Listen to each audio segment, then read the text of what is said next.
ಸ್ನೇಹಿತರೆ ನಮಸ್ಕಾರ. ನಾನು ನಿಮ್ಮ ಮಳವಳ್ಳಿ ಸೂರಿ ಡೈರಿ ಯೂಟ್ಯೂಬ್ ಚಾನಲ್ಗೆ ನಿಮ್ಮೆಲ್ಲರಿಗೂ ಸ್ವಾಗತ ಸುಸ್ವಾಗತ. ಸ್ನೇಹಿತರೆ, ನಾನಿವಾಗ ಮಳವಳ್ಳಿ ಪಟ್ಟಣದಿಂದ ಜಸ್ಟ್ ಒಂದು 500 ಮೀಟ್ರು ಇಲ್ಲೊಂದು ಕಾಡಿನಂಥ ಪ್ರದೇಶ ಇದೆ. ಸಾಕಷ್ಟು ನೀಲಗಿರಿ ತೋಪುಗಳು ಮತ್ತು ದೇವಸ್ಥಾನದ ಒಂದು ದತ್ತಿ ಜಮೀನುಗಳು. ಇಲ್ಲಿ ಮನುಷ್ಯ ಸಂಚಾರ ಸಾಕಷ್ಟು ಕಡಿಮೆ ಇರುತ್ತೆ. ನಮ್ಮ ಜೊತೆ ಶ್ರೀಯುತ ನಂಜುಂಡೇಗೌಡರಿದ್ದಾರೆ. ಬನ್ನಿ, ಇಲ್ಲೊಂದು ಚಿರತೆ ಒಂದು ಪ್ರಾಣಿನ ಹೊತ್ತೊಯ್ದಿದೆ. ಅದ್ರ ಬಗ್ಗೆ ಶ್ರೀಯುತ ನಂಜುಂಡೇಗೌಡರು ಏನು ಹೇಳ್ತೀರ ಅಂತ ಕೇಳಿ. ನಮಸ್ಕಾರ ಸರ್. ನಮಸ್ಕಾರ. ನನಗೆ ಒಂದು ವಿಚಾರ ತಿಳಿದು ಬಂತು. ಈ ರೀತಿ ನೀವು ಈ ಭಾಗದಲ್ಲಿ ಆಡುಮರಿಗಳನ್ನ ಮೇಯಿಸ್ಬೇಕಾದ್ರೆ ಹಾಡಹಗಲೇ ಒಂದು ಚಿರತೆ ಬಂದು ನಿಮ್ಮ ಕಣ್ಣೆದುರಿಗೇನೆ ಒಂದು ಆಡುಮರಿನ ಹೊತ್ಕೊಂಡೋಯ್ತು ಅಂತ ಕೇಳ್ಪಟ್ಟೆ ಸರ್. ಹೇಳಿ ಸರ್ ಇದ್ರ ಬಗ್ಗೆ. ಹೌದು ಸರ್, ನಾವು ಇಲ್ಲೇ ಮೇಯಿಸ್ತಾ ಇದ್ದೋ. ನಾವು ಈ ಜಾಗ ಬಿಟ್ಟು ಬೇರೆ ಎಲ್ಲೂ ಹೋಗಲ್ಲ. ನಾವು ಏನಕ್ಕೆ ಈ ಜಾಗದಲ್ಲಿ ಮೇಯಿಸ್ತೀರಾ? ಇದ್ ಬಿಟ್ರೆ ನಾವು ಒಳಗಡೆ ಹೋಗಕ್ಕಾಗಲ್ಲ, ತೋಟದ ಒಳಗಡೆ. ಎಲ್ಲ ನೀವು ಬಳವಳ್ಳಿಯಿಂದ ಇಷ್ಟು ದೂರ ಬರಕ್ಕೆ ಏನ್ ಕಾರಣ ಅಂದ್ರೆ? ನಮ್ದು ಇಲ್ಲೇ ತೋಟ ಹತ್ರನೇ. ಹೌದಾ? ಓ, ನಿಮ್ ತೋಟ ಇಲ್ಲಿರೋ ಕಾರಣಕ್ಕೋಸ್ಕರ ನೀವು ಇಲ್ಲಿ ಆಡ್ ಮೇಯ್ಸಕ್ ಬರ್ತೀರಾ? ಇಲ್ಲೇ ಆಡ್ ಮೇಯ್ಸಕ್. ಎಷ್ಟು ಆಡಿದೆ ನಿಮ್ಮ ಹತ್ರ? ನಮ್ಮ ಹತ್ರ ಒಂದು 25 ಇದೆ. ಅವತ್ತು ನೀವು ಇಲ್ಲಿ ಎಷ್ಟು ಆಡ್ ಮೇಯಿಸ್ತಾ ಇದ್ರಿ? ಇಲ್ಲಿ 24 ಆಡ್ ಮೇಯ್ತಿತ್ತು. ಒಂದ್ ಮರಿ ಮನೇಲಿತ್ತು. ಈಗ ಹಾಡು ಎತ್ಕೊಂಡೋಯ್ತಲ್ಲ, ಹಾಡು ದೊಡ್ಡದ ಚಿಕ್ಕದ? ಅದು ದೊಡ್ಡದು ತೆನೆ ಆಡೋದು. ತೆನೆ ಆಡ? ತೆನೆ ಆಡನೆ ಹೊತ್ಕೊಂಡೋಯ್ತು. ತೆನೆ ಆಡೇ ಹೊತ್ಕ ಹೋಗಿದ್ದದು. ಚಿರತೆ ಎಷ್ಟು ಎತ್ತರ ಆಯ್ತದು? ಅದು ಇಷ್ಟೇ ಎತ್ತರ ಆಯ್ತದು. ಇಷ್ಟೇ ಎತ್ತರ. ಎಷ್ಟು ಗಂಟೆ ಸಮಯದಲ್ಲಿ? 3 ಗಂಟೆ ಮಧ್ಯಾಹ್ನ. ಡೇಟ್ ಯಾವತ್ತು? 7ನೇ ತಾರೀಕು, ಶುಕ್ರವಾರ. ಈ ವಿಚಾರವಾಗಿ ನೀವು ಅರಣ್ಯ ಇಲಾಖೆ ಗಮನಕ್ಕೆ ಏನಾರು ತಂದಿದ್ದೀರಾ? ಅರಣ್ಯ ಇಲಾಖೆ ಕಂಪ್ಲೇಂಟ್ ಮಾಡಿದ್ದು. ಒಬ್ಬರು ಲೇಡೀಸ್ ಬಂದ್ರು. ನಾನು ಜಾಗ ಸ್ಪಾಟ್ ಎಲ್ಲ ತೋರ್ಕೊಡ್ತೀನಿ ಬನ್ನಿ ಅಂದೆ. ಅವರು ಒಳಗಡೆಗೆ ಬರ್ನಿಲ್ಲ, ಎದ್ರಕೊಂಡು. ಆಮೇಲೆ ಬೋನು ಇಲ್ಲ ನಮ್ಮ ಹತ್ರ, ಅದೆಲ್ಲ ಹಲವೂರ್ಲಿ ಇಟ್ಟಿದ್ದೀನಿ. ಬೋನ್ ಕೊಡ್ಸ್ಕೊಟ್ರೆ ಹಾಕ್ತೀವಿ ಬೋನ್ ಅಂದ್ರು. ನಾವೆಲ್ಲಿಂದ ಬೋನ್ ಕೊಡ್ಸ್ಕೊಡೋಕಾಯ್ತು ಅವ್ರಿಗೆ? ನಮ್ಮ ಹತ್ರ ಜನ ಇಲ್ಲ, ಬೋನ್ ಇಲ್ಲ ಅಂದ್ರೆ ನಾವೆಲ್ಲಿ ಮಾಡೋಕ್ಕಾಗತ್ತೆ? ಆಮೇಲೆ ಇನ್ನೊಂದು ಮಾಹಿತಿ ಬಂತು ನನಗೆ, ನಾಯಿನೂ ಕೇಳಿದ್ರಂತೆ. ನಾಯಿನೂ ಕೇಳ್ತಾರೆ. ನಾಯಿ ನಾವು ಹಿಡ್ಕೊಬಂದು ಕುಡ್ಕಾದ್ದೆ. ಈಗ ನಾವು ಯಾರು ನಾಯಿ ಹಿಡ್ಕೊಂಡ್ ಕೊಡ್ಮ ನಮ್ಮ ಅವ್ರಿಗೆ? ಸರಿ, ಈಗ ಆ ಒಂದು ನಿಮ್ದು ಆಡುಮರಿ ಎತ್ಕೊಂಡೋಯ್ತಲ್ಲ, ಅದ್ರ ಬೆಲೆ, ಮಾರುಕಟ್ಟೆ ಬೆಲೆ ಏನಿದೆ?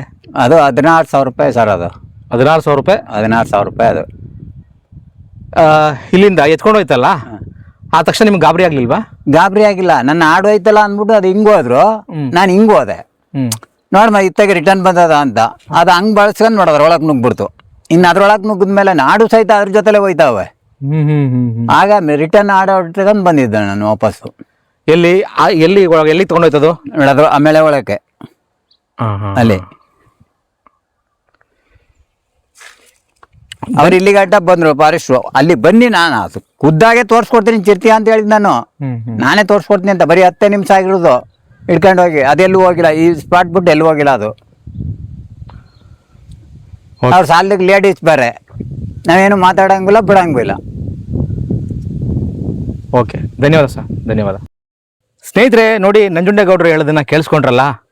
ಈ ಭಾಗದಲ್ಲಿ ಒಂದು ಅರಣ್ಯ ಪ್ರದೇಶದ ರೀತಿಯಲ್ಲಿ ವಾತಾವರಣ ಇದೆ. ಇಲ್ಲಿ ಚಿರತೆ ಬಂದು ಬಹಳ ದಿನಗಳಿಂದ ವಾಸ ಮಾಡ್ತಿದೆ ಅಂತ ಸಾಕಷ್ಟು ಜನ ಹೇಳ್ತಾ ಇದ್ರು ನನಗೆ. ಮತ್ತು ಇಲ್ಲಿ 2 ನಾಯಿಗಳು ಕೂಡ ತಿಂದು ಹೋಗಿದೆ ಅಂತ ಈ ಒಂದು ಭಾಗದಲ್ಲಿ ಯಾರೋ ಒಬ್ಬರು ಹೇಳಿದ್ರಂತೆ. ಆದರೆ ಅವರು ಅರಣ್ಯ ಇಲಾಖೆ ಗಮನಕ್ಕೂ ತಂದಿಲ್ಲ. ಈ ಭಾಗದಲ್ಲಿ ಒಂದು ಚಿರತೆ ವಾಸ ಮಾಡ್ತಿದೆ ಸ್ನೇಹಿತರೆ. ಈ ಜಾಗ ಇದೆಯಲ್ಲ, ಮಳವಳ್ಳಿ ಪಟ್ಟಣಕ್ಕೆ ತುಂಬ ಸಮೀಪ ಇದೆ. ಸೊ ಆದ್ದರಿಂದ ಸಾಕಷ್ಟು ಮುನ್ನೆಚ್ಚರಿಕೆ ತಗೋಬೇಕು. ಮತ್ತು ಸಾಧ್ಯವಾದಷ್ಟು ಬೇಗ ಅರಣ್ಯ ಇಲಾಖೆಯವರು ಈ ಚಿರತೆನ ಹಿಡಿದು ಈ ಒಂದು ಜಾಗದಲ್ಲಿ ಇರುವಂಥ ಒಂದು ಏನು ಆ ರೈತರಿಗೆ ಆಗ್ತಿರುವಂಥ ಅನಾನುಕೂಲನ ಸರಿಪಡಿಸ್ಕೊಡ್ಬೇಕು ಅಂತ ಕೇಳ್ಕೊಳ್ತೀನಿ. ಬನ್ನಿ, ನಾನಿವಾಗ ಆ ಚಿರತೆ ಯಾವ ಜಾಗದಲ್ಲಿ ಆ ಮರಿನ ತಿಂದು ತೇಗ್ತು ಅನ್ನೋ ಜಾಗನೂ ಕೂಡ ಹುಡುಕಿದ್ದೀನಿ. ಆ ಜಾಗ ಕರ್ಕೊಂಡೋಗಿ ತೋರಿಸ್ತೀನಿ. ಬನ್ನಿ ಸ್ನೇಹಿತರೆ.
ಸ್ನೇಹಿತರೆ ನೋಡಿ, ಏನು ಒಂದು ಹಾಡು ಹಗಲೇ ಒಂದು 3:30 ಸಮಯದಲ್ಲಿ ಆ ಚಿರತೆ ಒಂದು ಕುರಿಮರಿನ ಎತ್ಕೊಂಡು ಬಂದು ನೋಡಿ, ಈ ನೀಲಗಿರಿ ಮರಗಳ ಒಂದು ಗುಂಪಿದೆಯಲ್ಲ, ಇಲ್ಲಿ ಈ ಮರದ ಮೇಲೆ ಕುಳಿತೆ ಅದು ತನ್ನ ಮಧ್ಯಾಹ್ನದ ಉಪಹಾರನ ಸೇವಿಸಿ ಅದು ಒಂದು 2 ದಿನದವರೆಗೂ ಇಲ್ಲೇ ನೇತಾಡ್ತಿತ್ತು ಅಂತ ಇಲ್ಲಿ ಸ್ಥಳೀಯರು ಕೆಲವರು ಹೇಳಿದ್ರು. ಸ್ನೇಹಿತರೆ ನೋಡಿ, ಇದೇ ಜಾಗ ಇದು.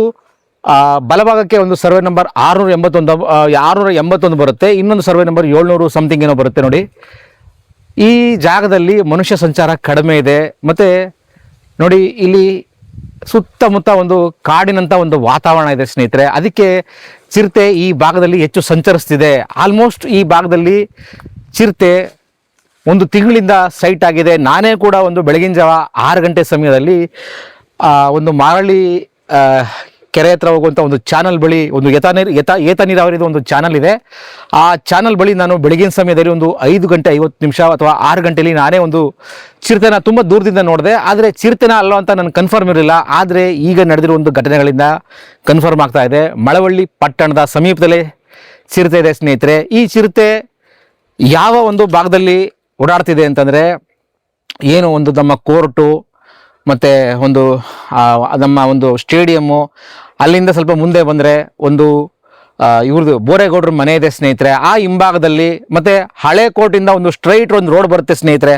ಈ ಎಲ್ಲ ಜಮೀನುಗಳಲ್ಲಿ ಸುತ್ತಮುತ್ತ ಚಿರತೆ ಸಂಚರಿಸಲಿಕ್ಕೆ ಸಾಕಷ್ಟು ಒಂದು ಅರಣ್ಯದಂಥ ಒಂದು ವಾತಾವರಣ ಇದೆ. ಆ ಕಾರಣಕ್ಕೋಸ್ಕರ ಇಲ್ಲೊಂದು ಚಿರತೆ ಬಂದು ಸೆಟ್ಲ್ ಆಗಿದೆ ಸ್ನೇಹಿತರೆ. ನೋಡಿ, ಒಂದು ಚಿರತೆ ಬಂದು ಸೇರಿಕೊಂಡ್ರೆ ಖಂಡಿತ ಅದು ಒಂದು ಚಿರತೆ ಇರಲ್ಲ, ಅದರ ಕುಟುಂಬನೇ ಇರುತ್ತೆ. ಸೊ ಸಾಧ್ಯವಾದಷ್ಟು ಅರಣ್ಯ ಇಲಾಖೆಯವರು ಎಚ್ಚೆತ್ತುಕೊಂಡು ಆದಷ್ಟು ಬೇಗ ಈ ಚಿರತೆನ ಬಂಧಿಸಬೇಕು. ಯಾರಿಗಾದ್ರೂ ಅದು ಮುಂದೆ ದಾಳಿ ಮಾಡಿ ಪ್ರಾಣ ತೆಗೆಯುವ ಮೊದಲೇ ಈ ಒಂದು ಎಚ್ಚರಿಕೆನ ಅರಣ್ಯ ಇಲಾಖೆಯವರು ತಗೋಬೇಕು ಅಂತ ನಾನು ಆಗ್ರಹಿಸ್ತೀನಿ. ಧನ್ಯವಾದ ಈ ಸ್ಟೋರಿ ನೋಡೋದಕ್ಕಾಗಿ. ಈ ಸ್ಟೋರಿ ಇಷ್ಟವಾಗಿದ್ದರೆ ಲೈಕ್ ಮಾಡಿ, ಹೆಚ್ಚು ಜನಕ್ಕೆ ಶೇರ್ ಮಾಡಿ. ಯಾಕೆ ಅಂತಂದರೆ ಮಳವಳ್ಳಿ ಪಟ್ಟಣದಲ್ಲಿರೋರು ಸ್ವಲ್ಪ ಈ ಭಾಗದಲ್ಲಿ ವಾಕಿಂಗ್ ಮಾಡ್ತಾರೆ. ಅವರು ಎಚ್ಚರಿಕೆಯಿಂದ ವಾಕಿಂಗ್ ಮಾಡಲಿ ಅಂತ ನಾನು ಅವ್ರಿಗೂ ಕೂಡ ಒಂದು ತಿಳುವಳಿಕೆ ಹೇಳ್ತೀನಿ. ಧನ್ಯವಾದ ಸ್ನೇಹಿತರೆ.